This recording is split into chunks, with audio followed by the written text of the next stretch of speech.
Nga pala, payo ko doon sa mga babae, mga misis na hirap gumawa ng mga mabibigat na bagay sa loob ng bahay. Kagaya ng pagkukumpuni, pagko-construction sa loob ng bahay nyo.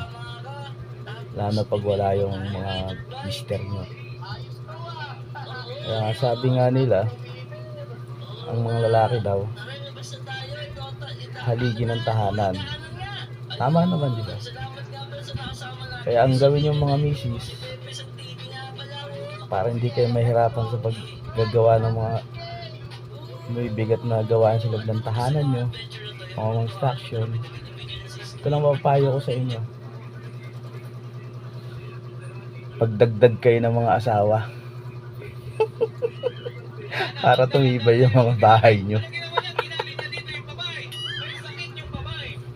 Peace.